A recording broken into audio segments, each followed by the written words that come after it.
हाँ तो प्यारे बच्चों, मैं संदीप सारण, व्याख्याता भौतिक विज्ञान, आप सबका हमारे इस YouTube चैनल पर हार्दिक अभिनंदन, हार्दिक स्वागत करता हूं। आज हम क्लास 12th के फर्स्ट चैप्टर विद्युत आवेश व क्षेत्र पे चर्चा करने वाले हैं। इसके फर्स्ट लेक्चर में हम आवेश क्या है, आवेश का मात्रक क्या है, कैसी ये राशि है, कौन कौन से इसके गुण धर्म होते हैं, इसकी उत्पत्ति कैसे होती है, इनका किसी वस्तु पर आवेश की उपस्थिति है या नहीं, इसका हम डिटेक्शन कैसे करेंगे, इसको हम एक थोड़े से वाइड एरिया में इस पे चर्चा करने वाले हैं। देखिए क्या होता है कि मान लीजिए ये कोई भी एक वस्तु है ए, और वस्तु का निर्माण मूलतः मूल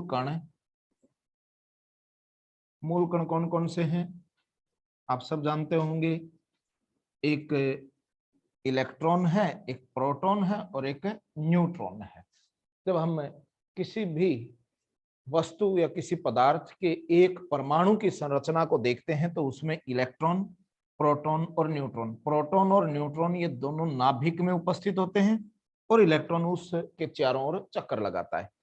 ये पहली वस्तु है जो जिसके बाह्य कक्षा में इलेक्ट्रॉन है, जैसे ऐसे मान लो ये इलेक्ट्रॉन है। ये दूसरी वस्तु है, इसके भी बाह्य कक्षा में इलेक्ट्रॉन घूमते हैं। जब इन दोनों को परस्पर रगड़ा जाता है, इनको आपस में घर्षण करते हैं, घर्षण, तो क्या होगा कि जो अंदर के नाभिक में उपस्थित जो पदार्थ यानी प्रोटॉन और न्यूट्रॉन, इनका कोई भी रोल नहीं है। केवल जो बाह्य कक्षा में उपस्थित इलेक्ट्रॉन है वो घर्षण के द्वारा ऊर्जा ग्रहण करेंगे। ऊर्जा ग्रहण करके ये इलेक्ट्रॉन इन वस्तु को छोड़ देंगे। अब क्या हो सकता है, या तो इलेक्ट्रॉन इधर जाएगा या इससे इधर जाएगा। इसका मतलब हुआ कि एक वस्तु, एक पदार्थ इलेक्ट्रॉन को ग्रहण करेगा और एक इलेक्ट्रॉन को प्रदान करेगा। तो अब देख लीजिए, मान लीजिए हमने ऐसे ले लिया कि एक वस्तु है ए और ये वस्तु है बी। ए ने एक इलेक्ट्रॉन बी को दे दिया। इलेक्ट्रॉन कभी भी आंशिक रूप से नहीं जाते, ये पूर्ण रूप से स्थानांतरित होंगे और पूर्ण संख्या में जाएंगे। या तो एक इलेक्ट्रॉन गया, दो इलेक्ट्रॉन गए, तीन इलेक्ट्रॉन गए, पूर्ण संख्या में जाएंगे। तो इलेक्ट्रॉन, एक वस्तु इलेक्ट्रॉन दूसरी वस्तु को इलेक्ट्रॉन प्रदान कर देगी। अब इसने इलेक्ट्रॉन दिया, ये है इलेक्ट्रॉन का त्याग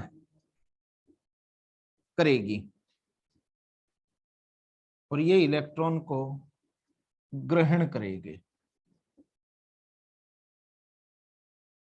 अब जो इलेक्ट्रॉन का त्याग करे उसके पास इलेक्ट्रॉन की कमी हुई है, इलेक्ट्रॉन की कमी, और इसके पास जिसने इलेक्ट्रॉन को ग्रहण किया इलेक्ट्रॉन की अधिकता हुई है, अधिकता।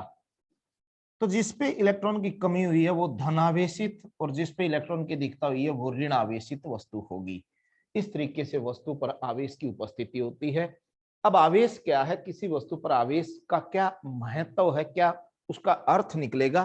तो आवेश क्या है, ये वस्तु का एक गुण धर्म है। ये ध्यान रखना कि जो आवेश उत्पन्न हुए हैं, आवेश, ये आवेश इस ए और बी इन वस्तुओं का वह गुण धर्म है जिसके कारण वह पदार्थ विद्युत क्षेत्र या चुंबकीय क्षेत्र उत्पन्न करेगा, या विद्युत या चुंबकीय क्षेत्र में रखने पर उनके उन क्षेत्रों के प्रभाव को अनुभव करेगा।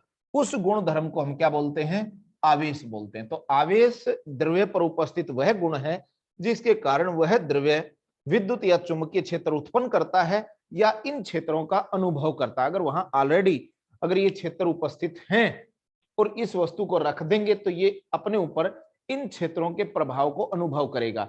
इन क्षेत्रों के प्रभाव का मतलब हुआ कि अगर विद्युत क्षेत्र में तो विद्युत बल और चुंबकीय क्षेत्र में होगा तो चुंबकीय बल का अनुभव करेगा।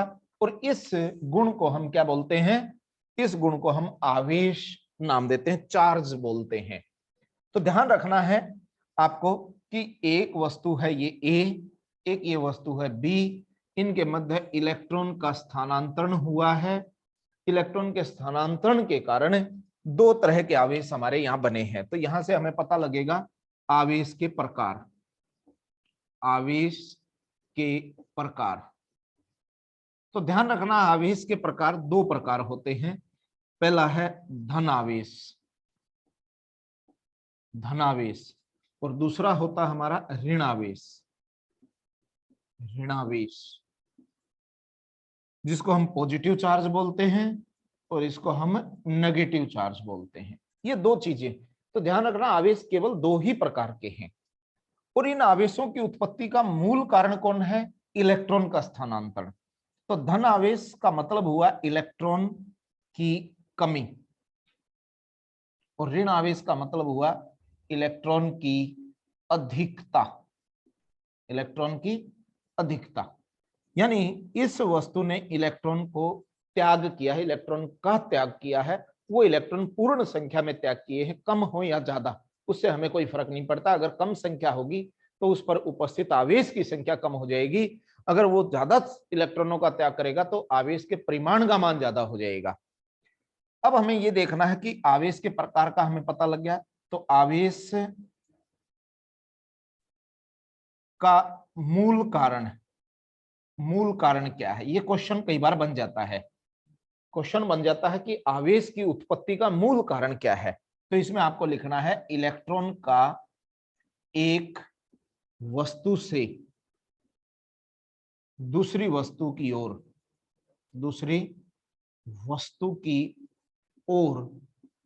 पूर्ण स्थानांतरण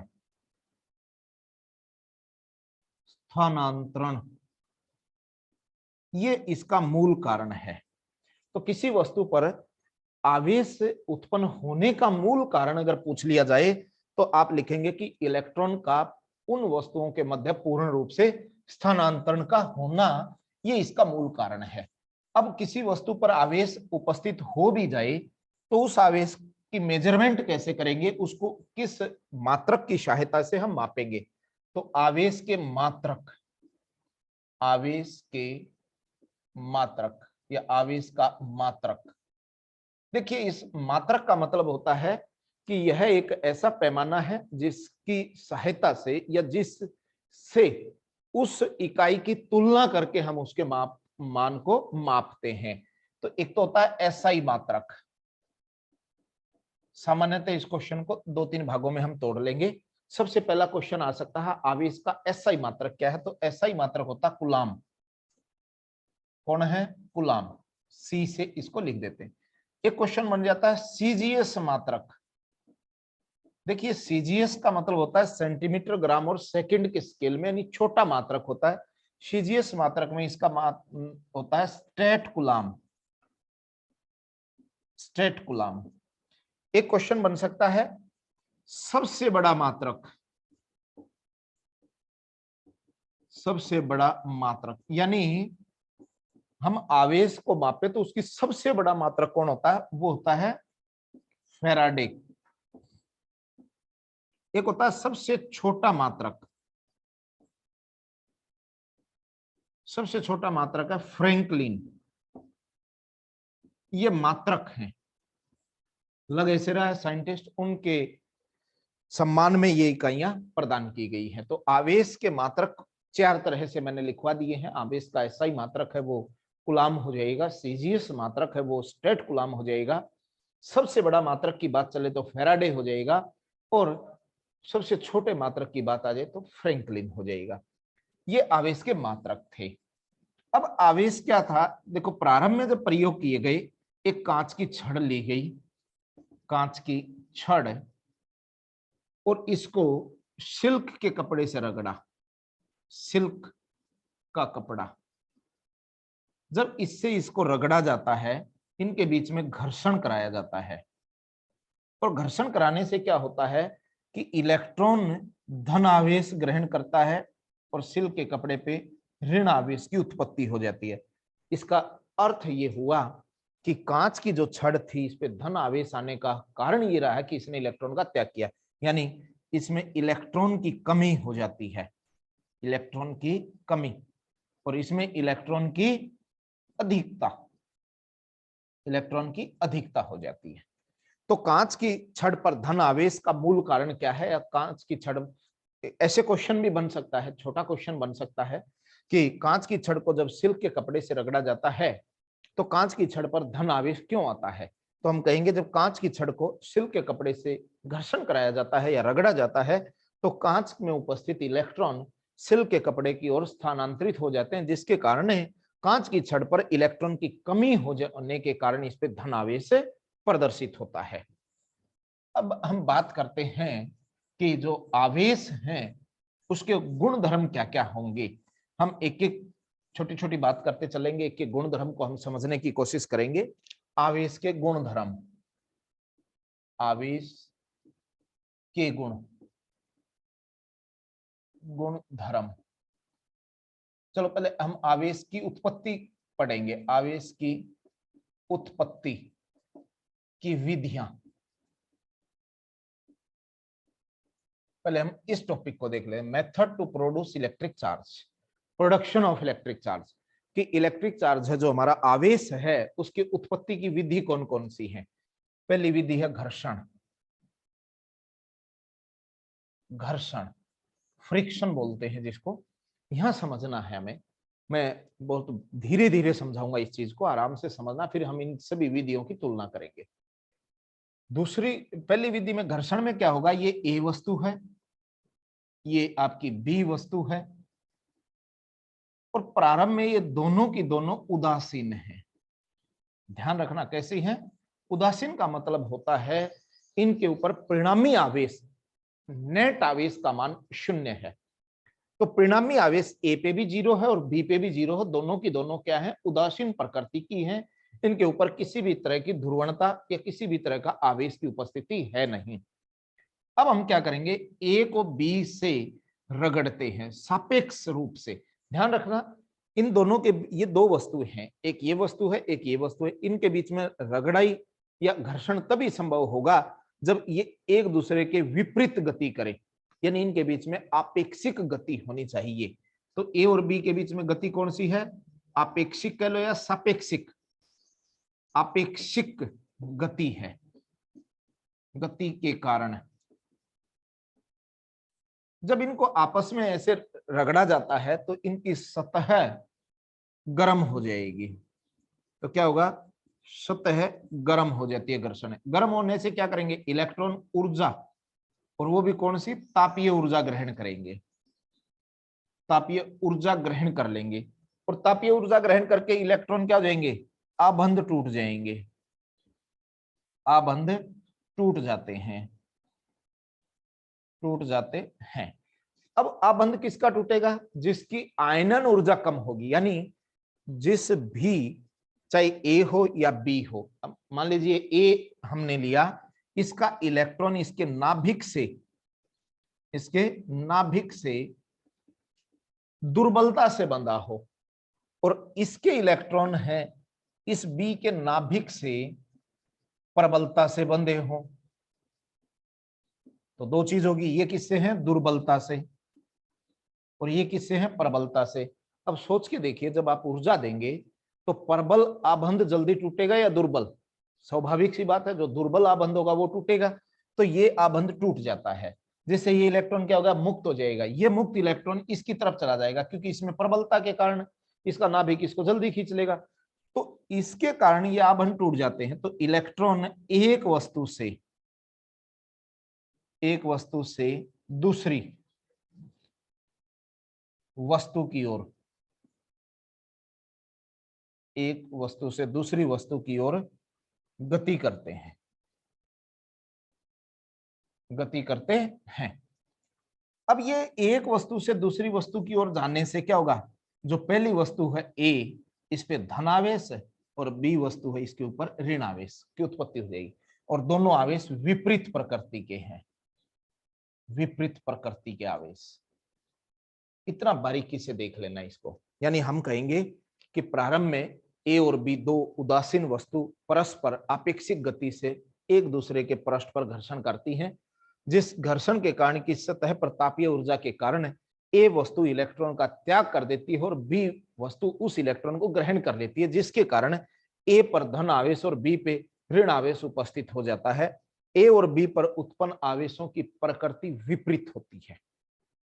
इस तरीके से हम आवेश की उत्पत्ति कर सकते हैं, और ये मेथड कौन सा हो गया हमारा, घर्षण। ये पहला मेथड है, बिल्कुल बारीकी से आपको समझ लेना है। क्लियर है। दूसरी विधि हम देखते हैं चालन द्वारा, जिसको कंडक्शन बोलते हैं, चालन द्वारा। दूसरी विधि की चर्चा करते हैं। दूसरी है चालन द्वारा, बाय कंडक्शन। देखिए इसमें क्या होता चालन द्वारा, ये ए वस्तु है और इसमें ए वस्तु पे पहले से ही आवेश होता है। ये ए वस्तु है, इसके ऊपर आवेश, और बी वस्तु है, इस पे कोई भी आवेश नहीं है। ये बी वस्तु है, ये उदासीन है, उदासीन है। ए वस्तु पे जरूरी नहीं है धन आवेश और ऋण आवेश भी हो सकता है, दोनों में से कोई भी आवेश हो, लेकिन आवेश होगा। यानी प्रारंभ में एक वस्तु आवेशित और दूसरी वस्तु अनावेशित है। स्पर्श कराएंगे, स्पर्श कराने पर जब ए और बी को आपस में संपर्क में लाते हैं, स्पर्श का मतलब हो गया संपर्क कराने पर, जब इनको स्पर्श कराते हैं तो ए से आवेश बी पर चला जाएगा। ये दोनों को हमने जोड़ दिया, ये ए है और ये बी है, इस पे भी आवेश था और इस पे भी फैल जाएगा ये। फिर इनको अलग अलग कर देंगे हम, तो ए धन आवेशित है और बी भी क्या हो जाएगी, धन आवेशित हो जाएगी। ये ए और ये बी। यानी जब एक आवेशित वस्तु को एक उदासीन वस्तु के परस्पर संपर्क में लाया जाता है तो उदासीन वस्तु पर भी उसी प्रकृति का आवेश उत्पन्न हो जाता है। इस विधि को हम चालन विधि कहते हैं। इस प्रकार हम बी वस्तु जो उदासीन थी पहले, उसके ऊपर भी उसी प्रकृति का आवेश आ जाएगा जिस प्रकृति का आवेश पहले उस वाली जो आवेशित वस्तु के ऊपर है। अगर ये धन आवेशित है तो इस पे भी धन आवेश आएगा, ऋण है तो ऋण आवेश आ जाएगा। ये चालन विधि है। और तीसरी जो विधि होती है हमारी, वो होती है प्रेरणन द्वारा। तीसरी विधि कौन सी है, प्रेरण द्वारा, बाय इंडक्शन बोलते हैं इस विधि को। इसमें भी क्या होता है कि पहले एक वस्तु लेते हैं हम, मान लीजिए ये एक वस्तु ले ली हमने ए, इसके ऊपर धन आवेश है, ऋण भी हो सकता है, ऐसा कुछ नहीं है, इसके ऊपर आवेश है। बी वस्तु है, इसके ऊपर कोई आवेश नहीं, ये उदासीन है, ये आवेशित है। तो आप देख पाएंगे कि प्रारंभ में यही स्थिति संपर्क या स्पर्श विधि में भी थी, चालन विधि में भी थी। उनमें भी एक वस्तु आवेशित और दूसरी वस्तु उदासीन थी, लेकिन उसमें हमने क्या किया था, स्पर्श कराया था। इसमें लिखेंगे स्पर्श कराए बिना, स्पर्श कराए बिना बी को ए के समीप लाते हैं या समीप रखते हैं। बी को इसके नजदीक लाना है, ऐसे टच नहीं करना। अगर टच कर दिया ना तो ये चालन विधि हो जाएगी, थोड़ा सा गैप रखना है, जिसके कारण क्या होगा, इस आवेशित वस्तु का प्रभाव के कारण इसके ऊपर आवेश आएगा, क्योंकि इसका क्षेत्र होगा कहीं ना कहीं। और हमने ये बात पढ़ी थी कि आवेश है तो वो अपना प्रभाव तो प्रदर्शित करेगा। ये बी वस्तु थी, जो बी वस्तु का सिरा, ये वाला सिरा है जो इस वस्तु की ओर होगा, वहां ऋण आवेश आ जाएगा, और इसके विपरीत सिरे पे कौन सा आ गया, धनावेश। इस ए वस्तु पर उपस्थित आवेश बी वस्तु में उपस्थित मुक्त इलेक्ट्रॉनों को प्रभावित करेगा और मुक्त इलेक्ट्रॉनों को अपनी ओर खींच लेगा, क्योंकि इलेक्ट्रॉन पे ऋण आवेश है। तो ये वाली जो पहली सतह है, जिसका नाम हमने एक्स वाई रख दिया या पी क्यू रख लो, ये पी क्यू रख दिया, इसको आर एस रख दो। जो पी क्यू वाली हिस्सा है हमारा, उसके ऊपर ऋण आवेश इकट्ठा हो जाएगा और आर एस सिरे पे धन आवेश उपस्थित हो जाएगा। फिर हम क्या करते हैं, इसको अर्थिंग कर देंगे, ग्राउंडेड। तो ये धन आवेश पृथ्वी में उपस्थित इलेक्ट्रॉनों के द्वारा उदासीन कर दिया जाएगा। तो इस वस्तु पे कौन सा आवेश आ जाएगा, ऋण आवेश उपस्थित हो जाएगा, और इस पे पहले से धन था तो विपरीत प्रकृति के आवेश, यानी बिना स्पर्श कराए उदासीन वस्तु को आवेशित वस्तु के समीप लाने पर विपरीत प्रकृति का आवेश उत्पन्न करने की विधि को प्रेरण विधि कहते हैं। ये हमारी तीसरी विधि थी आवेश उत्पन्न करने की। चिंता नहीं करनी, मैं डिस्क्रिप्शन में इसके नोट्स डाल दूंगा इस चैप्टर के, और वहां से आप नोट्स डाउनलोड कर सकते हैं। यहाँ आप समझ सकते हैं इस चीज को, मैं यहाँ समझा रहा हूं एक एक चीज को। तो हम तीनों विधियों की तुलना देखेंगे। पहली विधि हमने कौन सी पढ़ी, घर्षण। दूसरी विधि कौन सी पढ़ी, चालन। और तीसरी विधि हमने कौन सी पढ़ी है, प्रेरण। देखिए इनमें क्या क्या चीजें हैं, क्या समानताएं हैं, क्या असमानताएं हैं। पहले नंबर 1, दोनों वस्तु उदासीन होती हैं। इसमें एक आवेशित व दूसरी उदासीन होती है।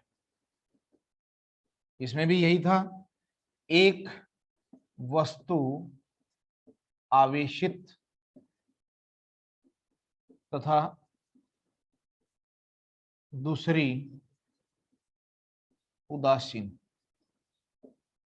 प्रारंभ में ये घर्षण विधि में दोनों की दोनों अनावेशित, निरावेशित या उदासीन सारे एक शब्द हैं। इसमें एक उदासीन और एक आवेशित, इसमें भी यही होता है।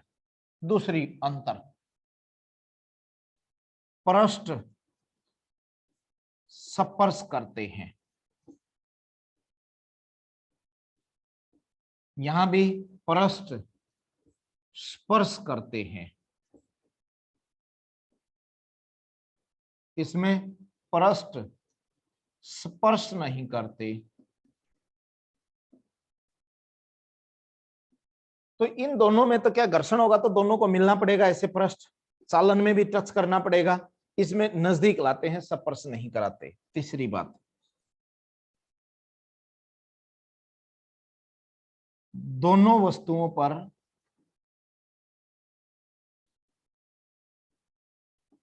विपरीत आवेश उत्पन्न होता है। यहां पे कैसा होगा, दूसरी वस्तु पर उत्पन्न आवेश उसी प्रकृति का होगा, उसी प्रकृति का होगा जो पहली वस्तु पर है। और इसमें भी क्या होगा, विपरीत प्रकृति के आवेश उत्पन्न होंगे। विपरीत प्रकृति का आवेश उत्पन्न होगा। ये 3 अंतर आप मूलतः याद रख लें, आपको बिल्कुल क्लियर हो जाएगा। इन चीजों का आपको अगर पता लग जाए तो आप इसकी थ्योरी आराम से लिख देंगे बिना रटे हुए। इसका स्क्रीनशॉट भी ले सकते हैं आप लोग, कॉपी पेन लेके बैठे, साथ साथ नोट करते रहें। ये थी आवेश उत्पन्न करने की विधियां। अब हम बात करते हैं आवेश के गुण धर्म कौन कौन से हैं। तो देखिए आवेश के गुण धर्मों की हम बात कर लें, कौन कौन से रहेंगे, एक एक करके हम पढ़ेंगे। आवेश के गुण धर्म, आवेश के गुण। देखो सामान्य सी बात है कि आवेश कैसी राशि है, अदिश राशि है, ये भी ध्यान रखें। नंबर 1, आवेश अदिश राशि है। अदिश का मतलब हो गया स्केलर राशि है। दूसरी चीज ये है, दूसरा गुण धर्म है कि योज्यता का गुण धर्म।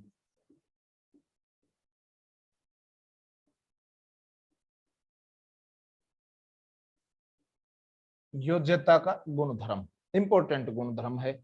एडिटिव नेचर बोलते हैं इंग्लिश में इसको, एडिटिव नेचर। योज्यता का गुण धर्म में क्या होता है कि ये कैसी राशि है, अदिश। तो यहां एक से ज्यादा आवेश हो तो इसमें हम कहेंगे कि आवेशों के संयोजन में, आवेशों के संयोजन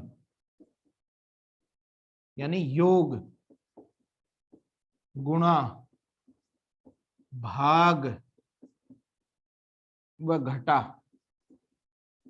में इनके चिन्ह का प्रयोग होता है।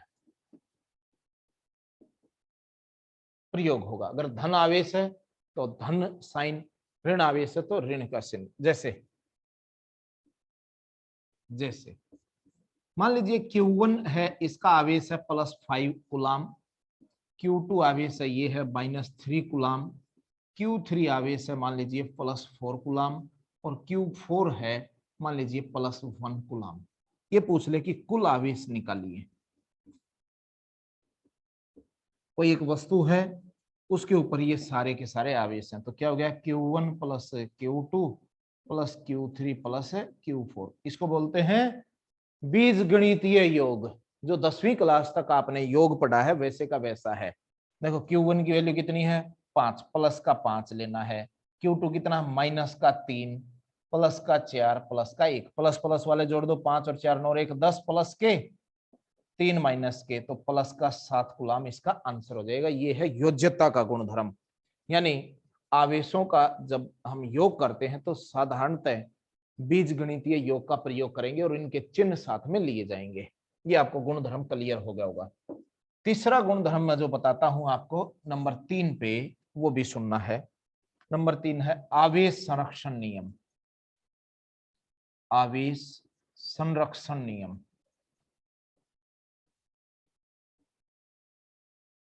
इसका क्या मतलब होता है, विलगित के लिए कहता है, विलगित निकाय का कुल आवेश, कुल आवेश हमेशा नियत रहता है, नियत रहता है। इसका क्या मतलब हुआ, इसका यह मतलब हुआ विलगित निकाय समझ लीजिए। विलगित निकाय का मतलब हुआ कि वह निकाय जिस पर बाह्य किसी भी प्रकार का कोई प्रभाव नहीं पड़ता हो, उसको हम क्या नाम देते हैं, विलगित निकाय का नाम देते हैं। यानी किसी और प्रभाव नहीं पड़े और उस निकाय का हमेशा जो आवेश होगा, कुल आवेश, वो क्या रहेगा, नियत। एक रिएक्शन से समझने की कोशिश करेंगे। मान लीजिए एक इलेक्ट्रॉन है और एक पॉजिट्रॉन है। ये जब अभिक्रिया करते हैं तो दो गामा पार्टिकल बनाते हैं। तो आवेश देखिए, इसका आवेश -1 है, इसका +1 है और गामा कण पे 0 आवेश होता है। तो प्रारंभ में आवेशों का योग करके देखो, बीजगणितीय योग था ऊपर वाला नियम, -1 और +1 कितना हो गया 0 और बाद वाला भी कितना है 0। तो इस अभिक्रिया में अभिक्रिया से पहले और अभिक्रिया के बाद कुल आवेश का मान संरक्षित है, नियत है। पहले 0 था तो बाद में भी 0 ही है। इसको बोलते हैं आवेश संरक्षण। ये परिभाषा और ये अभिक्रिया आप नोट कर सकते हैं। उसके बाद हम गुणधर्म पढ़ते हैं आवेश का नंबर 4 पे, समान प्रकृति के आवेश हमेशा, हमेशा शब्द मत लिखो, समान प्रकृति के आवेश प्रतिकर्षित व विपरीत प्रकृति के आवेश परस्पर आकर्षित करते हैं।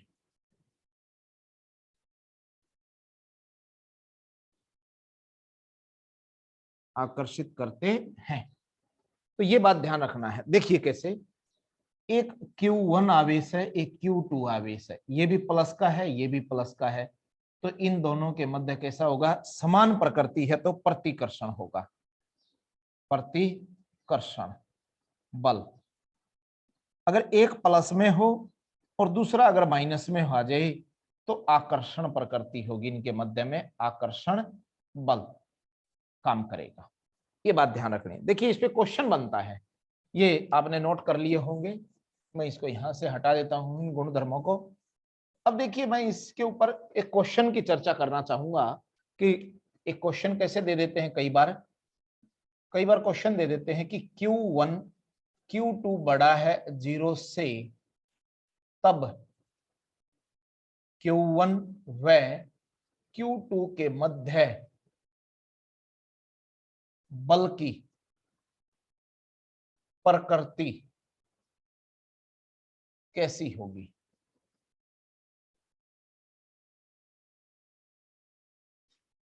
ये क्वेश्चन पेपर में पूछ लिया जाता है। हमें क्या देखना है, आंसर इसका कैसे देना है।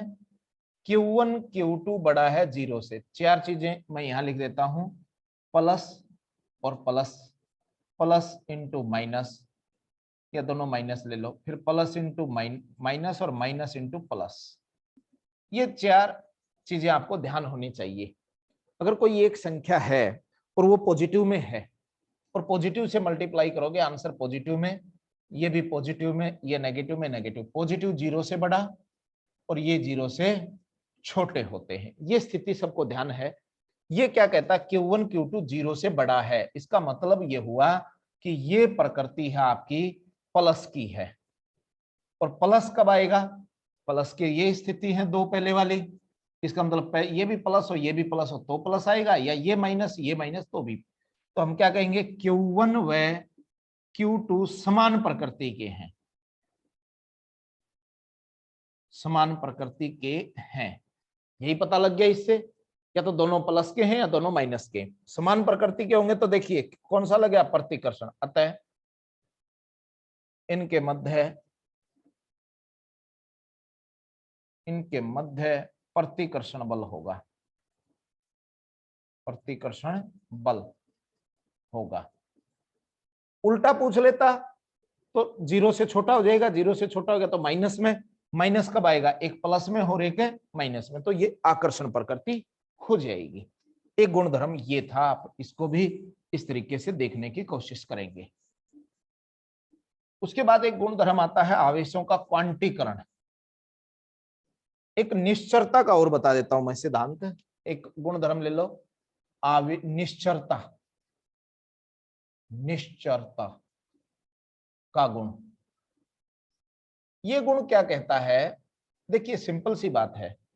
ये मान लीजिए डस्टर है मेरे हाथ में, आप देख सकते हैं, इसके ऊपर 2 कूलाम आवेश है, ये रुका हुआ है। अगर ये चलने लग जाए तो इस डस्टर जो वस्तु है इसकी गति के कारण आवेश के मान में कोई परिवर्तन नहीं आता। तो निश्चरता का मतलब ये हुआ कि वस्तु की गति के कारण, गति के कारण उस पर उपस्थित आवेश के मान में कोई प्रभाव नहीं पड़ता, कोई प्रभाव नहीं पड़ता। इसका मतलब हो गया क्यू रेस्ट, यानी विराम शब्द यूज कर लो रेस्ट के लिए, बराबर है क्यू गतिशील, गति। आवेश के मान में कोई परिवर्तन नहीं होगा उस वस्तु की गति के कारण। द्रव्यमान बदल जाएगा, ध्यान रख लेना।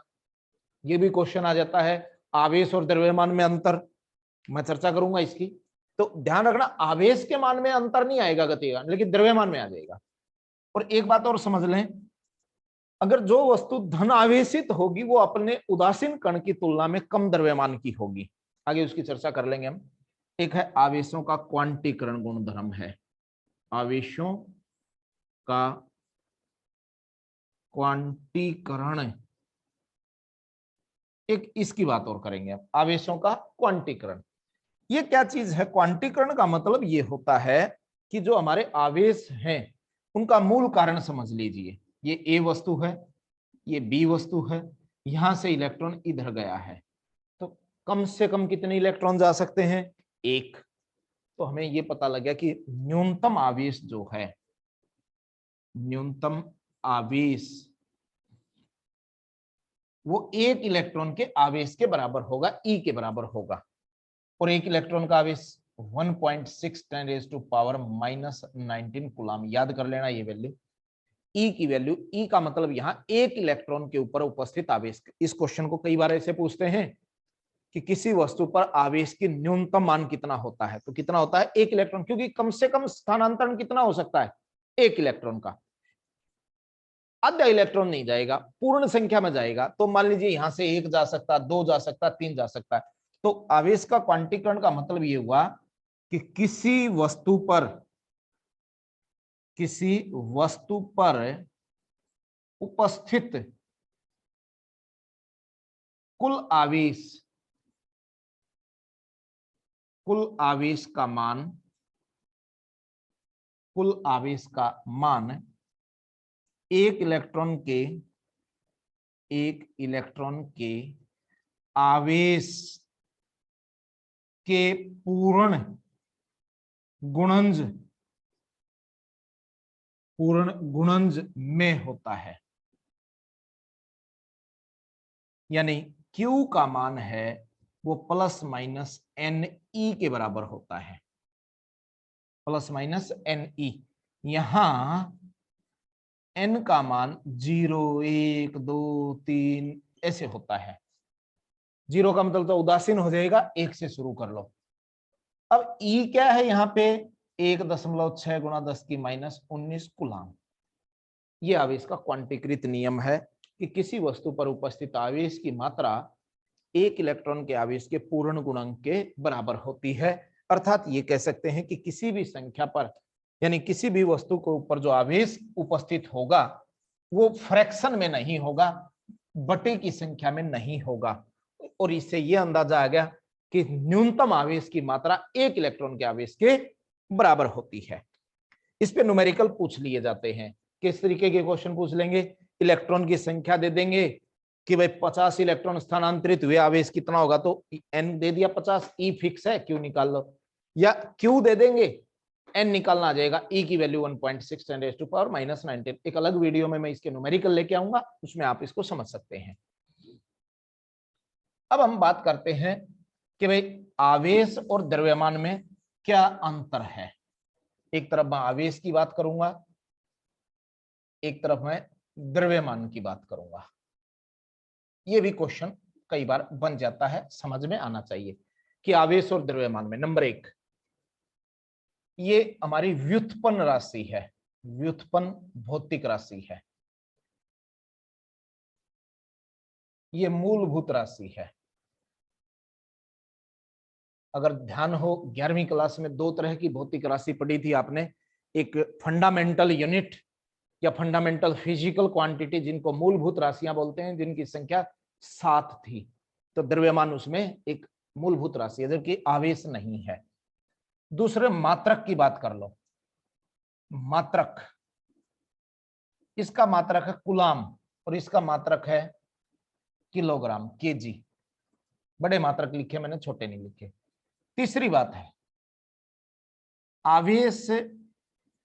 आवेश प्लस हो सकता है, धनावेश, ऋणावेश व शून्य होता है, हो सकता है।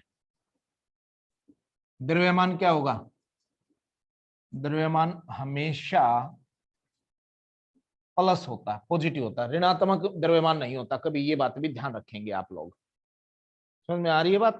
तो और नंबर 4 पे आ जाओ, आवेश है जो ये धनात्मक, ऋणात्मक और शून्य हो सकता है, और द्रव्यमान हमेशा ये होता है। वस्तु की गति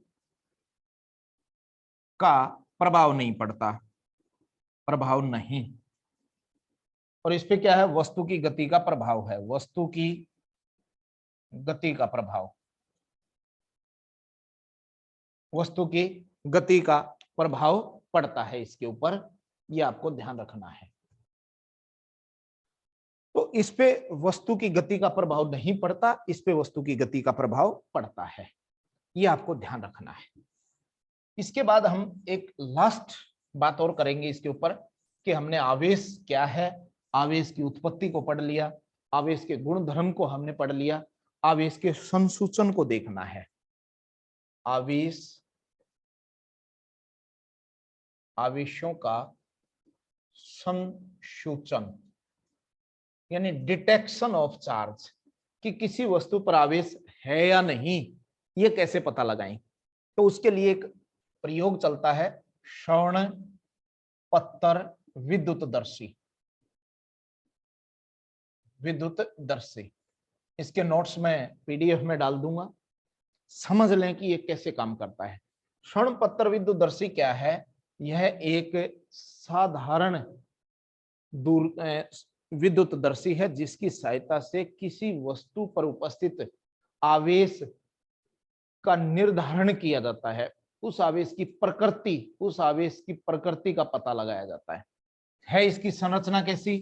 बिल्कुल सिंपल सा, एक बोतल होती है कांच की, इस तरीके से एक कांच की बोतल होगी, ये हिसाब से बना देते हैं। ये कांच की बोतल ले ली हमने, इसमें क्या होगा, ये इसकी गर्दन है, नेक बोलते हैं जिसको, ये भरी होती है यहां से कॉर्क से। इसमें एक ऐसे एक तार होता है, चालक तार लगा होता है। इस चालक तार के नीचे वाले सिरे पे दो सोने की पन्नी होती है, ये होती है स्वर्ण पन्नी। पन्नी इसलिए बोला है कि बहुत पतली होती है, बहुत कम थिकनेस की होती है। और यहाँ एक हम चालक परत लगा देते हैं, चालक परत सी। अब ये संरचना सिंपल सी है। इसकी कार्यविधि कैसे काम करेगा? ये कार्यविधि बहुत ही आसान है, समझ लें, लिखा हुआ आपको मिल जाएगा। कार्यविधि कैसे होगा? हमें ये पता है, कांच को जब सिल्क के कपड़े से रगड़ा जाता है तो कांच की छड़ पर धन आवेश आता है, ये हमें पता है। तो प्रारंभ में क्या किया, कांच की छड़ को सिल्क से रगड़कर धनावेशित कर लेते हैं, धनावेशित करते हैं। अब क्या करेंगे, कांच की छड़ को, ये जो धनावेशित छड़ है, इसे सी चालक परत पर स्पर्श कराते हैं। चालन विधि से, विधि ध्यान रखना, चालन विधि से आवेश, चालन विधि से आवेश स्वर्ण पन्नी पर फैल जाता है, स्वर्ण पन्नी पर फैल जाएगा।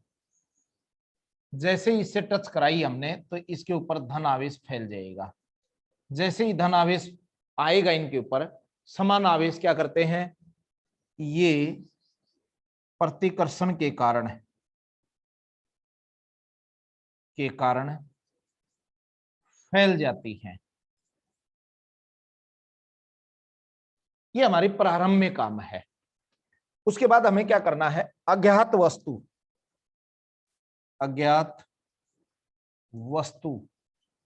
जिस पर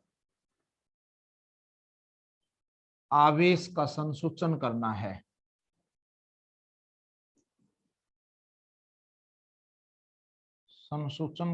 है, इसे सी पर स्पर्श कराते हैं। तो अब क्या करेंगे, अज्ञात वस्तु को इस पे स्पर्श कराएंगे। पहले हमने क्या किया, कांच की छड़ को सिल्क से रगड़ा, कांच की छड़ धनावेशित होगी, इससे ऐसे टच करेंगे, टच करते ही ये चालन के कारण इस पे आवेश चला जाएगा। दोनों पन्नियों पे एक जैसा आवेश है, धन आवेश, जिसके कारण ये फैल जाएंगी। अब क्या करेंगे, जिस वस्तु, मान लीजिए ये डस्टर, इस पे हमें आवेश का पता लगाना। अभी क्या करेंगे, इसको इससे टच करेंगे, क्या घटना होगी वो देखिए। मुख्य रूप से कैसे घटना घटेंगी वो मैं यहां समझा देता हूं आप लोगों को। तो क्या होगा कि दो घटना घटेंगी यहां। कौन कौन सी घटना दो घटेंगी वो हम यहां पहचानने की कोशिश करें। नंबर एक, जैसे ही अज्ञात वस्तु को स्पर्श कराया, यहां लिखता हूं, अज्ञात वस्तु को स्पर्श कराने पर क्या होगा, नंबर एक, पहली घटना होगी कि स्वर्ण पन्नी में कोई, स्वर्ण पन्नी के मध्य दूरी में कोई परिवर्तन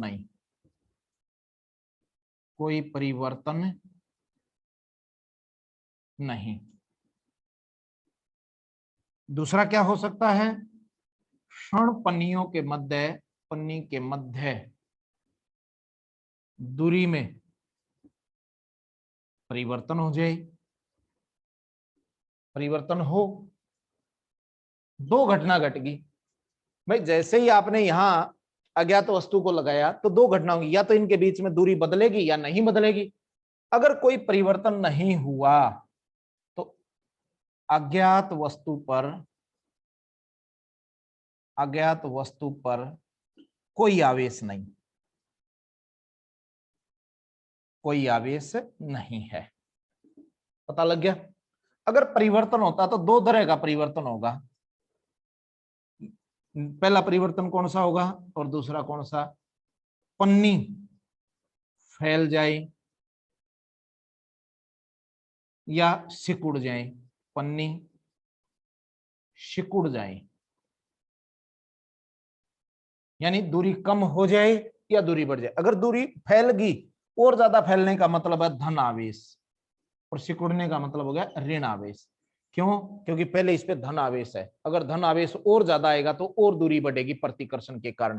पहले धन आवेश, अगर ऋण आवेशित होगी तो धन आवेश को कम करेगी, जिसके कारण सिकुड़ जाएंगी।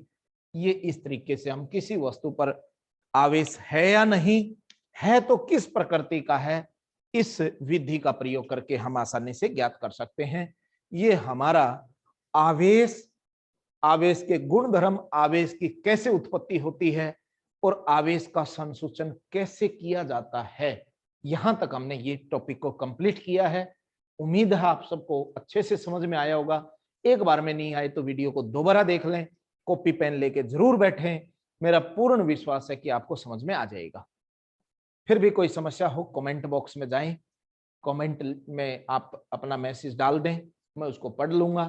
कोई समस्या है तो मैं उसका निस्तारण कर दूंगा। तो मैं संदीप सारण, व्याख्याता भौतिक विज्ञान, एक बार फिर आप सबका बहुत बहुत स्वागत करता हूं, बहुत बहुत धन्यवाद करता हूं। आपने वीडियो पूरा देखा। आपको अच्छा लगे इसको ज्यादा से ज्यादा शेयर करें, सब्सक्राइब करें, इसको लाइक करें, इस चैनल को सब्सक्राइब करें, ताकि सब बच्चों का इसमें भला हो सके, बेनिफिट हो सके। धन्यवाद आप सबका, बहुत बहुत धन्यवाद।